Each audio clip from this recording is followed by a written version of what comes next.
everybody! Today my video will be about my top 10 favorite books as of 2014. So let's go!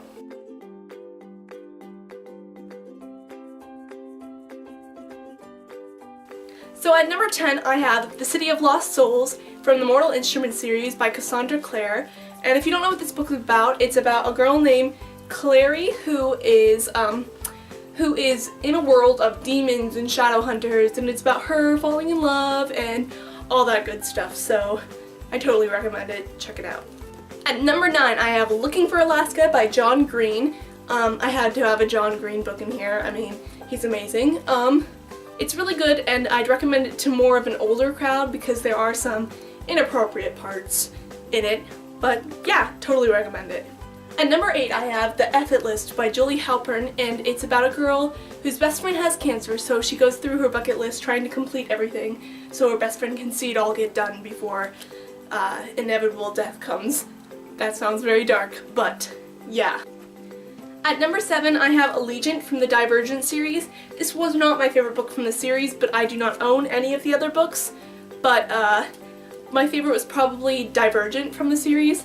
But I totally recommend this in general, so check it out. If you don't know what it is, it's about a girl named Triss, and she lives in a dystopian universe where you have to pick different factions based on your personality traits. So, yeah. At number 6, I have The Kill Order from the Maze Runner series, which is probably my favorite book, even though it's the prequel.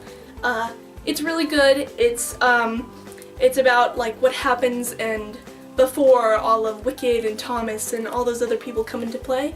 At number 5, I have Endlessly from the Paranormalcy series, which is a fantastic book by Kiersten White, and it's really, really good. I totally recommend it. It's about a girl who can see paranormal people like vampires and werewolves and fairies and shapeshifters and stuff like that, and it's about her life in different organizations and centers and stuff where she's kind of helping them with these different paranormal creatures, and it's really good if you like supernatural and like demon hunters and stuff like that.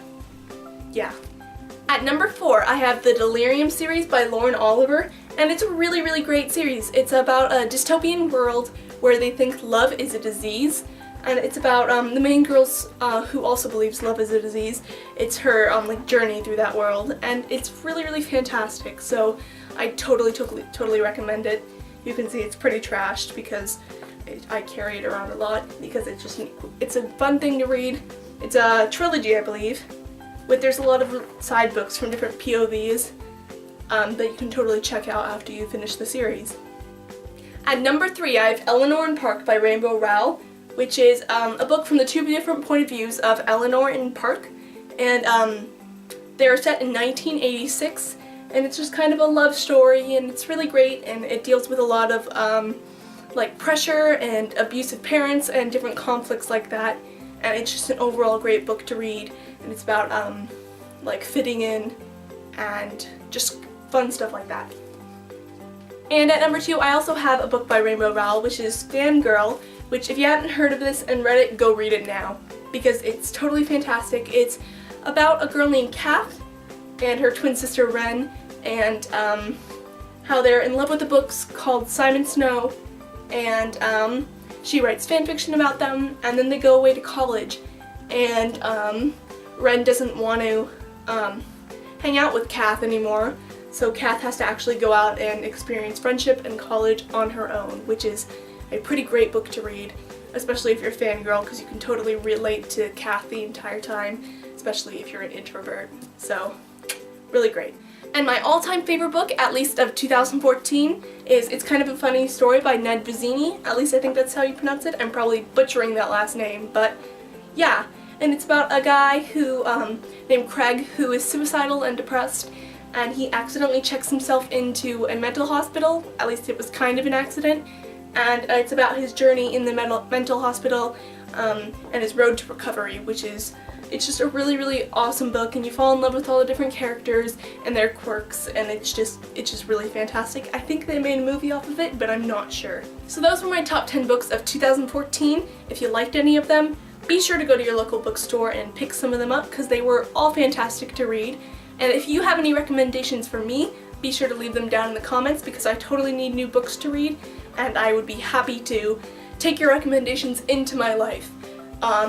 If you like this video, give it a thumbs up. If you want to subscribe, then please subscribe. That would be awesome. And if you do decide to subscribe, I'll see you next week. Bye! On a quick side note, look how awesome my bookmark is. It's from the Sherlock Holmes Museum in London. My friend Shelby got it for me. Just pointing that out.